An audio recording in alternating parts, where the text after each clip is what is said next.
तो सबसे पहले इस टाइटल को समझते हैं। Out of bounds. Out of bounds का मतलब होता है something that is beyond the usual limits of acceptable behaviour. इसका मतलब ये हुआ कि आपने कुछ स्टैंडर्ड्स सेट कर रखे हैं, उनके बाहर की बात है कोई। आउट ऑफ बाउंड्स यानी कि नॉर्मल जो एक्सेप्टेबल बिहेवियर है उससे परे होना, है ना, उसके बाहर होना, उसे कहेंगे आउट ऑफ बाउंड्स। यानी कि कुछ ज़्यादा ही अनयूजुअल है, कुछ ज़्यादा ही एबनॉर्मल है। अब देखते हैं किस चीज़ की बात हो रही है। अनयूजुअल और onerous bail conditions ought to have no place. देखो, ought का प्रयोग करते हैं हम शुड की जगह। ought का प्रयोग करते हैं हम शुड और ought दोनों का मतलब होता है चाहिए, लेकिन शुड की जगह हम ought का प्रयोग करते हैं जब बात नैतिक मुद्दों से जुड़ी हुई होती है ना, जब बात नीति से संबंधित हो। ought to have no place in judicial orders. तो यहाँ पे एडिटोरियल कहता है कि अनयूजुअल कि बहुत ही अस्वाभाविक, जो नॉर्मल नहीं है। ऑनरस, ऑनरस का मतलब होता है बहुत ही भारी, बहुत ही बर्डनसम। जैसे मैंने कहा ऑनरस बेल कंडीशन, बेल यानी जमानत, ऑनरस बेल कंडीशंस, तो इसका मतलब हो गया जमानत की ऐसी शर्तें जो कि बहुत ही हैवी हैं, बहुत ही भारी हैं। यानी कि जमानत तो दी जाएगी लेकिन बहुत हैवी कंडीशंस पे दी जाएगी, तो उसको हम कहेंगे ऑनरस बेल कंडीशंस। तो मतलब ये हुआ कि जो अस्वाभाविक जमानत की शर्तें होती हैं या जो बहुत ही हैवी जमानत की शर्तें होती हैं, उनका कोई स्थान नहीं होना चाहिए। ought to have no place in judicial orders, कि जो भी न्यायिक आदेश दिए जाते हैं, न्यायिक आदेशों में जो अनयूजुअल बेल कंडीशंस होती हैं उनका कोई स्थान नहीं होना चाहिए। The Supreme Court has struck the right note. देखो, स्ट्राइक का क्या मतलब होता है? टकराना, कोई चीज़ किसी चीज़ से टकराए ना, उसको बोलते हैं स्ट्राइक। अब इस फ्रेज़ को देखना पूरी की पूरी, स्ट्राइक द राइट नोट, इसका मतलब है कि भाई एकदम ठीक बात कही गई है ना, एकदम ठीक बात कही गई है ना। Struck the right note by voicing its stern. Stern का मतलब है बहुत ही सख्त, बहुत ही कठोर, और वॉइस का मतलब है किसी के सपोर्ट में कुछ कहना। तो सुप्रीम कोर्ट ने बिल्कुल ठीक किया है बाय वॉइसिंग, ऐसा कहते हुए, इट्स स्टर्न डिसअप्रूवल। तो सुप्रीम कोर्ट ने बहुत ही सख्त तरीके से इस बात को डिसअप्रूव किया है। डिसअप्रूव करने का मतलब है आप इस चीज़ को अपनी मंजूरी नहीं देते।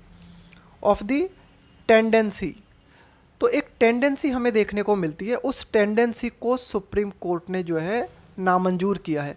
क्या टेंडेंसी, क्या प्रवृत्ति हमें देखने को मिलती है? अमंग सम कोर्ट्स, कि अमंग सम कोर्ट्स, कि कुछ जो अदालतें हैं उनमें हमें ये प्रवृत्ति दिखाई देती है। क्या? To impose. इम्पोज का मतलब है थोपना, ज़बरदस्ती लागू करना, है ना। To impose unusual conditions for bail, कि कई जो अदालतें हैं वे क्या करती हैं कि बहुत ही अस्वाभाविक जमानत से संबंधित जो शर्तें हैं उन्हें व्यक्ति के ऊपर थोपती हैं। ये टेंडेंसी हमें कई कोर्ट्स में जो है दिखाई देती है, और सुप्रीम कोर्ट ने इस टेंडेंसी के खिलाफ जो है आवाज़, इस टेंडेंसी के खिलाफ जो है सुप्रीम कोर्ट ने अपनी बात कही है, और ऐसा करके सुप्रीम कोर्ट ने ठीक किया है, ये कहना है एडिटोरियल का। इन the case of Samajwadi Party leader, तो अभी हाल ही में हमें एक केस देखने को मिला। ये केस क्या है? In the case of Samajwadi Party leader Azam Khan, कि समाजवादी पार्टी के नेता हैं आज़म खान, उनका एक केस है। उस केस में क्या हुआ था? The Allahabad High Court had granted interim bail. Allahabad High Court ने क्या किया था? ग्रांट का मतलब है प्रदान करना। इंतरिम बेल है ना, कि एक टेम्परेरी जमानत जो है इलाहाबाद हाई कोर्ट के द्वारा आज़म खान को दी गई थी। और मामला क्या था? किस मामले में जमानत दी गई थी? In a land grabbing case. Land grabbing case का मतलब होता है, लैंड ग्रेब करने का मतलब होता है कि आपने क्या किया, ज़बरदस्ती किसी ज़मीन पर कब्जा कर लिया ना। तो कुल मिला के ये जो ज़मीन का कब्जा करने से संबंधित एक केस था, उस केस के संबंध में इलाहाबाद हाई कोर्ट द्वारा फैसला दिया गया था। But made regular bell contingent on, but made regular bell, लेकिन इलाहाबाद हाई कोर्ट ने जो रेगुलर बेल दी है वो किस चीज़ पे डिपेंडेंट है? कंटिजेंट ऑन का मतलब होता है डिपेंडेंट ऑन, कंटिजेंट ऑन या कंटिजेंट अपॉन समथिंग, इसका मतलब है डिपेंडिंग ऑन समथिंग एल्स। ठीक है। Regular bell contingent on is fully cooperating with the measuring, walling and barb wiring of a piece of property measuring 13.842 hectares. तो उन्हें जो जमानत दी गई है आजम खान को इलाहाबाद हाई कोर्ट द्वारा, वो इस बात पे डिपेंडेंट है कि वो क्या करेंगे, पूरी तरीके से सहयोग करेंगे। किस चीज़ में सहयोग करेंगे? कोऑपरेटिंग विद द मेज़र, कि जो ज़मीन है उस ज़मीन को मापा जाए पूरी तरीके से। वालिंग, जो ज़मीन है उसके चारों ओर जो है पूरी की पूरी जो है दीवार बनाई जाए। एंड बार्ब वायरिंग, देखो बार्ब वायरिंग क्या होता है, आपने देखा होगा जैसे ज़मीन है उसके चारों ओर क्या किया जाता है, तारों के माध्यम से उसकी बाउंड्री बना दी जाती है। जो वायर होते हैं ना, तार होते हैं, उनके माध्यम से एक बाउंड्री बना दी जाती है चारों ओर, इसे बोलते हैं बार्ब वायरिंग। तो कुल मिला के कोर्ट की तरफ से कहा गया, इलाहाबाद हाई कोर्ट की तरफ से, कि भाई जो आजम खान है वो क्या करेंगे, पूरी तरीके से कोऑपरेट करेंगे इस ज़मीन को मेज़रमेंट करने में और इसके चारों ओर वायरिंग करने में ना, of a piece of property measuring. अब ये जो प्रॉपर्टी है ना, इसका कितनी है ये प्रॉपर्टी, मेजरिंग है ना, कि भाई इसका अगर हम मेजरमेंट करें तो ये कितनी है, 13.842 हेक्टेयर्स, इतनी ये प्रॉपर्टी है। The allegations against him is that, allegation आरोप अगेंस्ट हिम, कि आजम खान के खिलाफ जो आरोप हैं, इज़ वो क्या है, that land vacated by a person who went to Pakistan, यानी कि एक व्यक्ति जो कि पाकिस्तान चला गया और उसके द्वारा जो ज़मीन खाली की गई, land vacated by a person who went to Pakistan at the time of partition, बंटवारा है ना, बंटवारा, हैड बीन ग्रैब्ड। तो ये आरोप है मिस्टर आजम खान के खिलाफ कि जो ज़मीन खाली हुई थी एक व्यक्ति के द्वारा, किस व्यक्ति के द्वारा, जो कि पाकिस्तान चला गया, किस समय, बंटवारे के समय, उस ज़मीन को क्या किया गया, ग्रैब कर लिया गया है ना। ग्रैब कर लेना मतलब आप अपनी हथिया लेना किसी चीज़ को, है ना, उस पर कब्जा कर लेना, ग्रैब्ड। तो ये आरोप है कि भाई आजम खान ने क्या किया, उस ज़मीन को जो है ग्रैब कर लिया, हथिया लिया। And a university built on it, और इस ज़मीन के ऊपर क्या किया गया, एक यूनिवर्सिटी बनाई गई, बाय अ ट्रस्ट, एक ट्रस्ट के द्वारा, हेडेड बाय हिम, और जो ट्रस्ट है, जिस ट्रस्ट के द्वारा इस ज़मीन पर यूनिवर्सिटी बनाई गई, उस ट्रस्ट के हेड कौन है, वो है मिस्टर आजम खान। हावेवर, हालांकि, in the interim bail order, हालांकि ये जो टेम्परेरी जमानत ऑर्डर दिया गया है, the district magistrate Rampur was asked to take possession of the property. However in the interim bail order, कि भाई ये जो टेम्परेरी बेल ऑर्डर है, इसमें जो डिस्ट्रिक्ट मजिस्ट्रेट है ना, रामपुर क्षेत्र के जो डिस्ट्रिक्ट मजिस्ट्रेट हैं, उनसे ये बात पूछी गई है, to take possession of the property, कि वे क्या करें, डिस्ट्रिक्ट मजिस्ट्रेट रामपुर जो है वे क्या करें, इस प्रॉपर्टी का जो पोजेशन है वो अपने कंट्रोल में लें। And after putting up a boundary wall, और इसके बाद में चारों तरफ इसके जो है बाउंड्री वाल बनाई जाए। And barbed wire around it, और जो है चारों तरफ इसके वायरिंग कर दी जाए। Deliver it to the custodian, और फिर क्या करें, डिस्ट्रिक्ट मजिस्ट्रेट रामपुर इसको कस्टडियन को हैंड ओवर कर दें, इस ज़मीन को जो है किसको हैंड ओवर कर दें, कस्टडियन। कस्टडियन का मतलब होता है संरक्षक। अब यहाँ पे आगे देखते हैं हम, कौन है कस्टडियन इस ज़मीन के custodian? Evacuee property, enemy property. देखो ये दो एक्ट होते हैं हमारे पास, है ना। इवैक्यूई इवैक्यूई का मतलब होता है a person evacuated from a place of danger, है ना, कि भाई कोई व्यक्ति है ना जिसने उस जगह को खाली कर दिया है, उसको हम बोलेंगे इवैक्यूई, है ना। तो ये जो हमारे पास दो कानून है, ठीक है, ये आप कह सकते हो कि भाई इवैक्यूई प्रॉपर्टी एक्ट या फिर इनेमी प्रॉपर्टी एक्ट, है ना। तो कस्टडियन कौन है यहाँ पे? कस्टडियन है ये, है ना, मुंबई, है ना, custodian evacuee property Mumbai.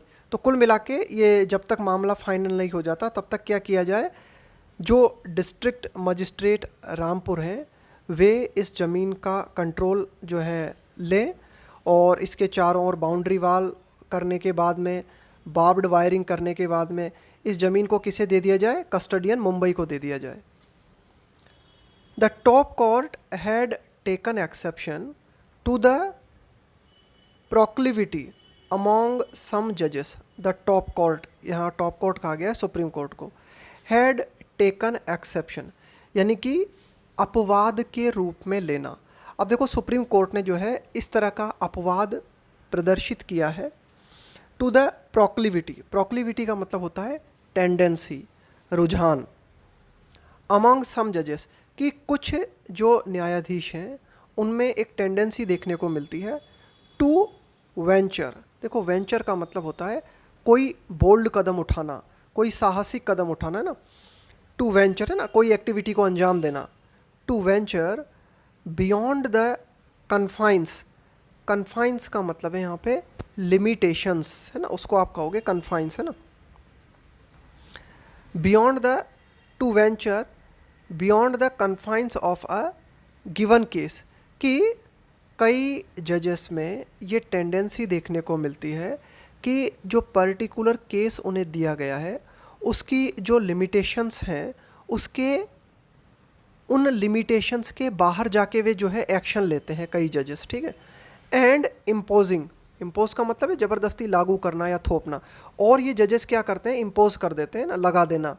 And imposing conditions that went beyond what were necessary। और ये कुछ जजेस क्या करते हैं, कुछ ऐसी कंडीशंस को जो है लगा देते हैं जो कि that went beyond, जो कि परे होती हैं, what were necessary यानी कि जितनी ज़रूरत थी उन ज़रूरतों से ज़्यादा कंडीशंस कुछ जज जो हैं कुछ पर्टिकुलर केसेस में लगा देते हैं।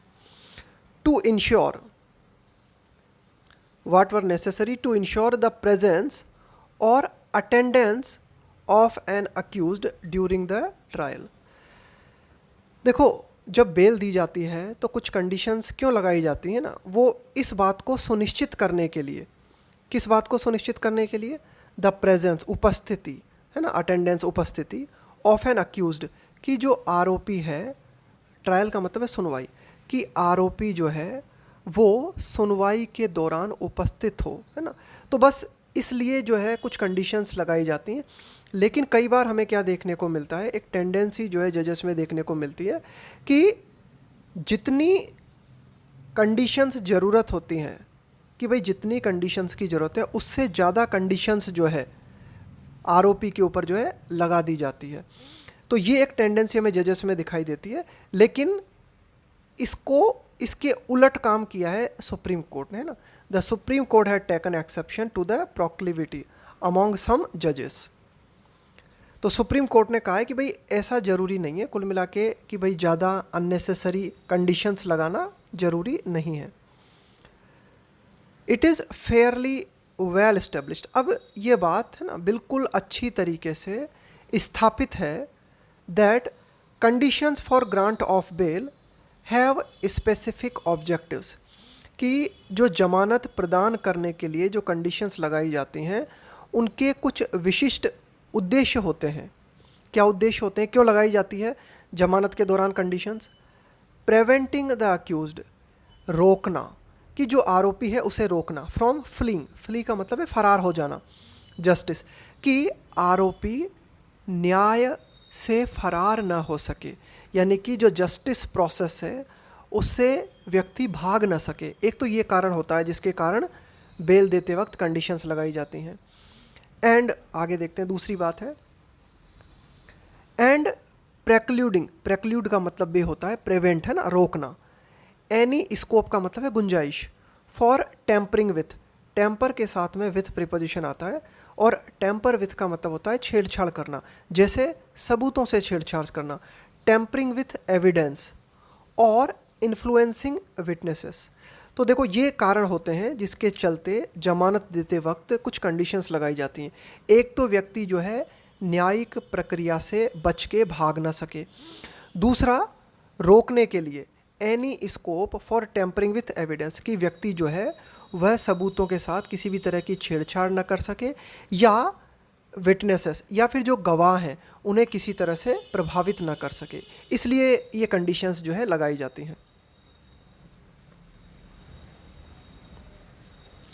These objectives are usually secured by directing them to stay। अब ये जो हमारे उद्देश्य हैं कि जमानत देते वक्त जो कंडीशंस लगाई जाती हैं उनके उद्देश्य हैं कि व्यक्ति न्यायिक प्रक्रिया से जो है भाग न जाए, सबूतों से छेड़छाड़ न करे, गवाहों को प्रभावित करने की कोशिश न करे।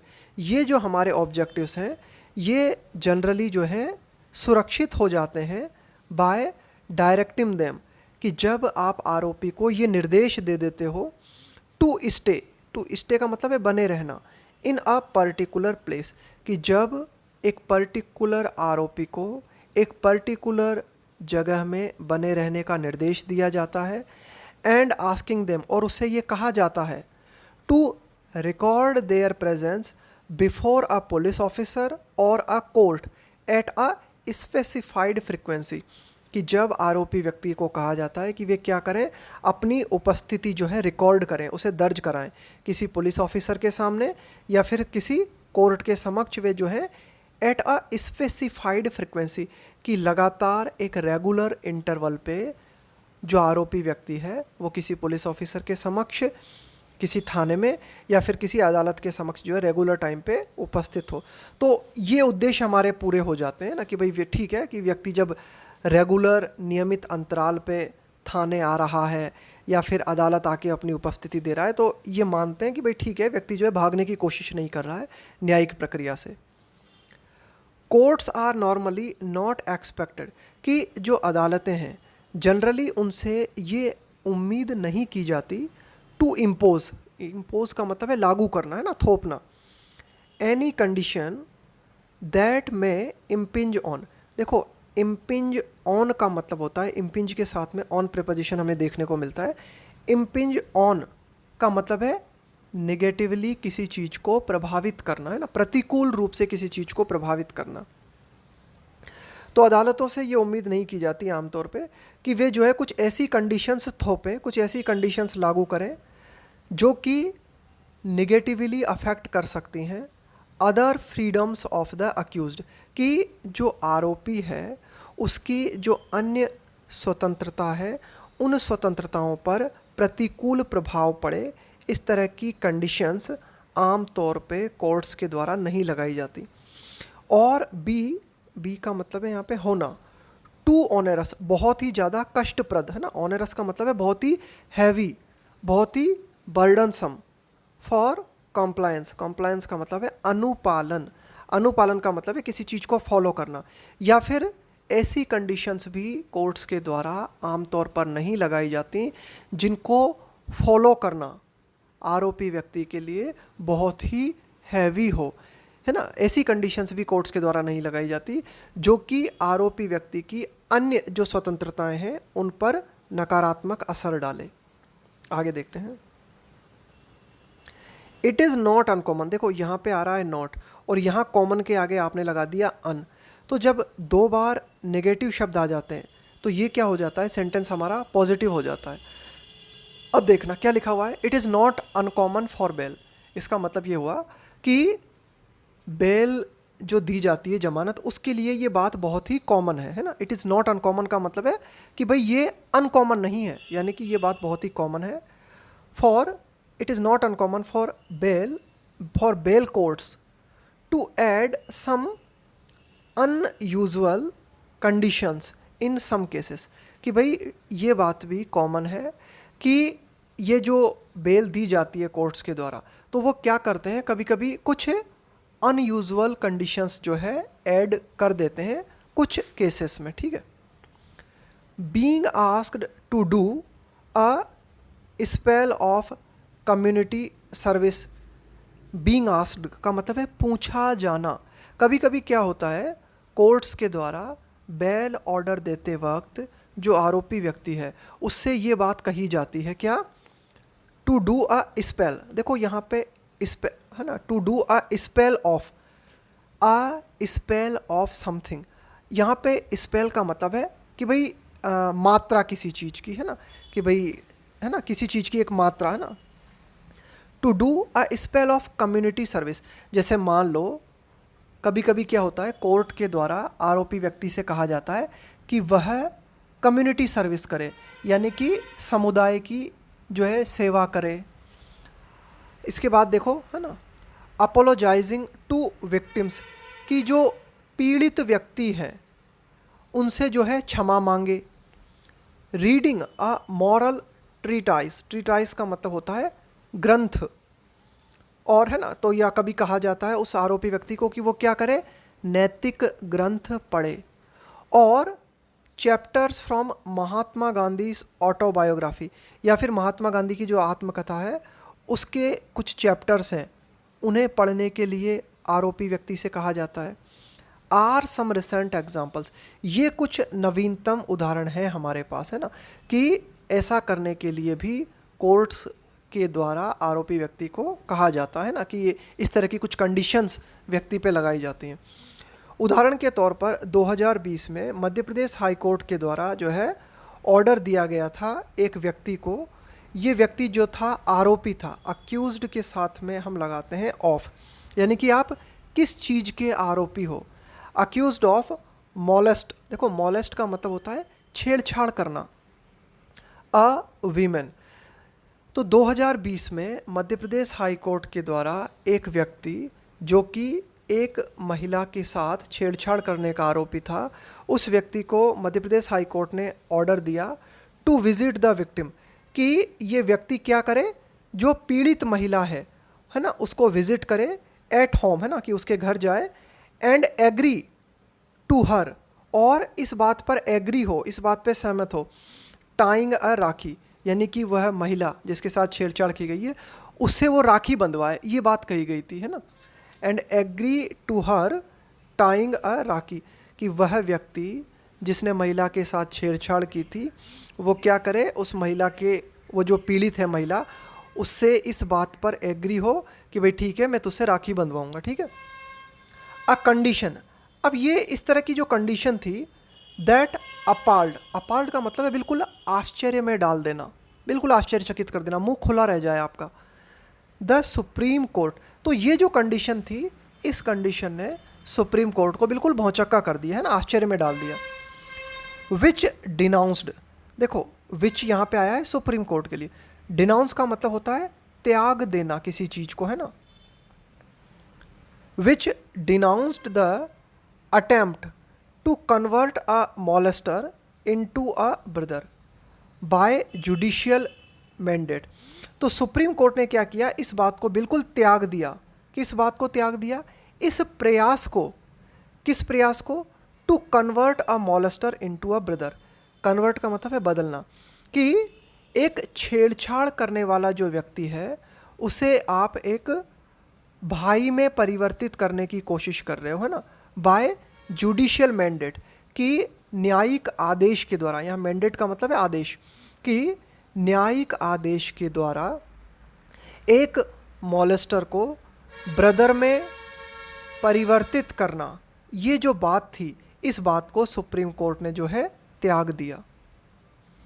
The top courts restatement, the top court आया है सुप्रीम कोर्ट के लिए, रीस्टेटमेंट पुनः से किसी बात को कहना, of its disapproval in yet another case ought to have a salutary effect. Salutary का मतलब होता है लाभदायक, बेनिफिशियल, कि जो शीर्ष कोर्ट है, सुप्रीम कोर्ट है, उसने दोबारा से अपना स्टेटमेंट दिया है और इस बात को डिसअप्रूव किया है, यानी कि इस बात को मंजूरी नहीं दी है।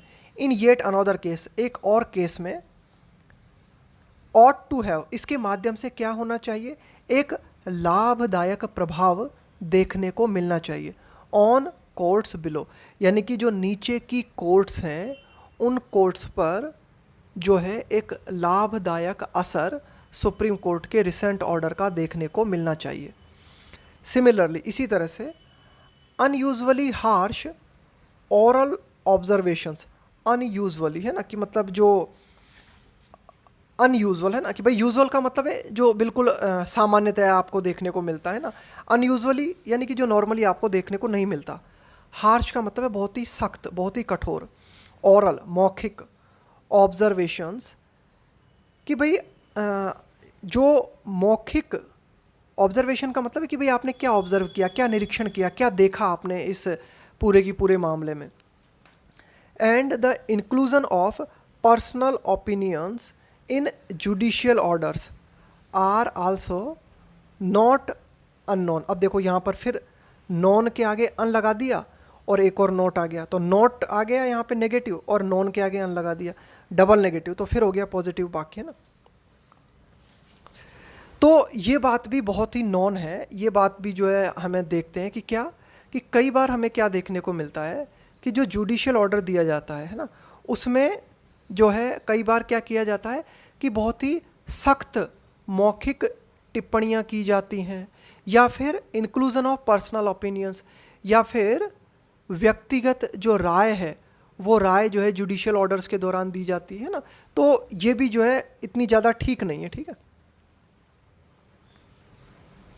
एग्जाम्पल्स आर लीजन ऑफ जजेस, एग्जाम्पल आर, आगे देखते हैं, आर लीजन ऑफ जजेस। देखो लीजन ऑफ जजेस का मतलब हुआ, लीजन का मतलब है यहाँ पे ग्रेट इन नंबर, काफ़ी सारे, कि कई सारे जजेस के हमारे पास उदाहरण हैं।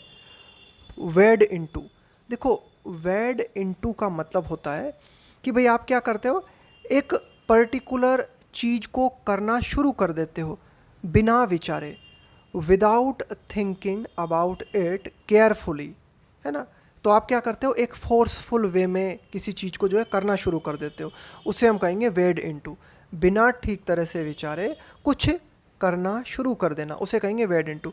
तो कई जजेस के हमारे पास उदाहरण हैं जो कि ऐसा करते हुए दिखाई देते हैं, wade into matters of religion and culture and making controversial remarks, कि धर्म और संस्कृति से जुड़े हुए जो कई मामले होते हैं उनमें प्रवेश करते हुए, है ना, कई जजेस के द्वारा क्या किया जाता है, कई बार विवादास्पद जो है टिप्पणियाँ की जाती हैं।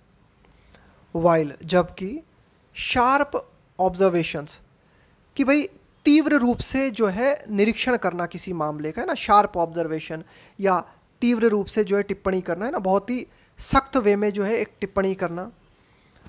वेदर ओरल और part of detailed orders can often help in convey, convey का मतलब है कि भाई अपनी बात को कहना, जो संदेश है उस संदेश को दूसरे तक पहुंचाना, उसे बोलते हैं कन्वे करना। Conveying a sense of the judicial consign. अब देखो एडिटोरियल कहता है जबकि बहुत ही तीव्र निरीक्षण है, वो चाहे मौखिक हो या फिर पार्ट ऑफ डिटेल्ड ऑर्डर्स, या फिर जो ऑर्डर जारी किया जाता है कोर्ट की तरफ से उस डिटेल्ड ऑर्डर का पार्ट भी हो सकता है। तो कभी कभी क्या होता है कि शार्प ऑब्जर्वेशंस की जो है ज़रूरत पड़ सकती है, और ये जो शार्प ऑब्जर्वेशन है वो इस बात में हेल्प कर सकता है इन कन्वे, कन्वे का मतलब है ये मैसेज देना, a sense of the judicial conscience, कि जो न्यायिक अंतरात्मा है, जुडिशियल कंशियंस है ना, कि भाई जो न्यायिक जो फैसला दिया गया है उस फैसले की जो आप कंशियंस है, जो उसकी अंतरात्मा है, उसको कन्वे करने के लिए कभी कभी बहुत ही शार्प ऑब्जर्वेशन की ज़रूरत पड़ सकती है। यानी कि ठीक है, कभी कभी किसी फैसले को देते वक्त टिप्पणी को बहुत ही सख्त तरीके से किया जा सकता है, लेकिन आगे देखते हैं। देयर परफंक्ट्री यूज़, देखो परफंक्ट्री का मतलब होता है done quickly and without showing that you have much interest, यानी कि परफंक्ट्री का मतलब होता है कि बस आपने जल्दबाजी में कर दिया कोई किसी चीज़ को, है ना, उसको बोलेंगे परफंक्ट्री, है ना, कि ज़्यादा आपने सोच विचार नहीं किया और जल्दबाजी में कर दिया। Their perfunctory use in a manner, तो ठीक है, कभी कभी जो है बहुत ही तल्ख टिप्पणी करना ज़रूरी हो सकता है पूरे की पूरे ऑर्डर को एक बेहतर ढंग से कन्वे करने के लिए, लेकिन देयर परफंक्ट्री यूज़, लेकिन कई बार जो है टिप्पणी करना और ठीक से सोचे विचारे बिना करना और क्विकली करना और इस तरह से करना in a manner that undermine, undermine का मतलब होता है किसी चीज़ के महत्व को कम करना, उसे बोलते हैं undermine. That undermine public confidence, public confidence का मतलब है लोगों का विश्वास, लेकिन टिप्पणी को जल्दबाजी में इस तरह से करना जिसके माध्यम से लोगों का जो विश्वास है ना, वो कम हो जाए। अंडरमाइन का मतलब है कमज़ोर पड़ जाना। In the courts impartiality, impartiality का मतलब है निष्पक्षता, अदालतों की निष्पक्षता में लोगों का जो विश्वास है वो कम हो जाए, इस तरह से जो टिप्पणियाँ की जाती हैं वे गलत हैं। इज बेस्ट अवॉइडेड, तो इस तरह की जो टिप्पणियाँ हैं उनसे मतलब बचा जाना चाहिए ना, कि सबसे बेहतर तो यही है कि इस तरह की टिप्पणियों से जो है बचा जाना चाहिए। यानी कि ठीक है, वास्तव में अगर जो है कई बार जो है तीखी टिप्पणी की ज़रूरत हो सकती है तो उसको ओरली भी कहा जा सकता है, और जो डिटेल्ड ऑर्डर है उसके पार्ट के रूप में भी कहने की ज़रूरत पड़ सकती है, ताकि जो ऑर्डर है उसको ठीक तरह से समझा जाए। लेकिन इस तरह की जो टिप्पणी है अगर वो जल्दबाजी में की जाती है ना, ये ध्यान रखना, ये जो परफंक्ट्री है इसका मतलब है डन क्विकली, है ना, कि भाई आप विदा ठीक तरह से सोचे बगैर जो है किसी काम को जो है आप अंजाम देते हो, है ना, तो उसके माध्यम से क्या होता है कि लोगों का जो विश्वास है कोर्ट में, कि भाई लोग ये मानते हैं कि कोर्ट जो है इम्पार्शियल होता है, निष्पक्ष होता है ना, तो वो विश्वास जो है वो कम होता है। तो इस तरह की टिप्पणियों से बचा जाना चाहिए। A judicial order can be, आगे देखते हैं, a judicial order can be trenchant, a judicial order can be trenchant, कि एक जो न्यायिक आदेश होता है वह बहुत ही सख्त हो सकता है। कैन बी ट्रेंचेंट का मतलब है कि भाई, ट्रेंचेंट का मतलब है बहुत ही सख्त, कि भाई आप क्या करते हो, आपने किसी बात, आपका कोई विचार है उसको बहुत ही सख्त तरीके से रखना, आपकी आलोचना है उसको सख्त तरीके से रखना। तो एक न्यायिक आदेश जो है वो बहुत ही सख्त हो सकता है। And temperate at the same time, देखो यहाँ पर टेम्परेट का मतलब है बहुत ही संयमित होना, बहुत ही मॉडरेट होना, यानी कि आपकी बात बहुत संयमित भी हो सकती है और बहुत सख्त भी हो सकती है। A judicial order can be trenchant and temperate at the same time, यानी कि एक ही समय पर जब ऑर्डर दिया जाता है तो वो इस तरह से भी दिया जा सकता है कि वो ऑर्डर जो है बहुत ही मॉडरेट वे में दिया जाए, है ना, कि भाई, है ना, मॉडरेट तरीके से जो है बहुत ही संयमित पूर्ण तरीके से और बड़ी ही सख्ती के साथ दिया जाए। यानी कि किसी को आप जो है ज़बरदस्त फटकार भी लगा सकते हो और बहुत ही संयमित वे में, बहुत ही कंट्रोल्ड वे में। And it needs no unusual condition और ग्रेचुइटस ऑबिटर डिक्टम, और इस तरह के ऑर्डर के लिए किसी अनयूजुअल कंडीशन की ज़रूरत नहीं है। इस तरह का जो ऑर्डर दिया जाता है ना, उस तरह के ऑर्डर के लिए किसी तरह की अनयूजुअल कंडीशन की ज़रूरत नहीं है। और आगे देखते हैं, और ग्रेचुइटस, ग्रेचुइटस का मतलब है something that is not necessary, उसको हम कहेंगे ग्रेचुइटस, है ना, नो अनयूजुअल कंडीशन और ग्रेचुइटस। आगे देखते हैं, ओबिटर डिक्टम, देखो ओबिटर डिक्टम का मतलब होता है कि भाई कोई रिमार्क या फिर कोई कमेंट, है ना, जो जज के द्वारा दिया जाता है ना, कि भाई कोई भी ऑब्जर्वेशन जो जज के द्वारा दिया जाता है ना, जो कि डायरेक्टली केस से संबंधित नहीं है, यानी कि कोई भी टिप्पणी जो जज के द्वारा की जाती है उसको हम बोलेंगे ऑबिटर डिक्टम, है ना। कई बार जो है जज क्या करते हैं, आदेश देते वक्त कुछ टिप्पणी भी कर देते हैं उसके संबंध में, ठीक है। तो कुल मिला के वो जो टिप्पणी होती है ना, वो डायरेक्टली केस से संबंधित नहीं होती, ठीक है। तो कुल मिला के यहाँ पे यही कहा गया है कि एक जो न्यायिक आदेश दिया जाता है, वो न्यायिक आदेश सख्त भी हो सकता है, बहुत ही संयमित हो सकता है, और उस न्यायिक आदेश के लिए किसी तरह की अनयूजुअल कंडीशन की भी ज़रूरत नहीं है, या फिर किसी भी तरह के अननेसेसरी, ये जो ग्रेचुइटस आया ना यहाँ पे, इसका मतलब हो जाएगा किसी भी तरह के अननेसेसरी कमेंट की भी ज़रूरत नहीं है। टू प्रॉप अप का मतलब होता है सपोर्ट करना किसी चीज़ को, to prop up its reasoning, कि जुडिशियल ऑर्डर जो दिया गया है उसका जो लॉजिक है ना, कि उसकी जो रीजनिंग है, उस रीजनिंग को प्रॉप अप, उस रीजनिंग को सपोर्ट करने के लिए किसी अनावश्यक टिप्पणी है ना, किसी अनावश्यक ऑबिटर डिक्टम की ज़रूरत नहीं है।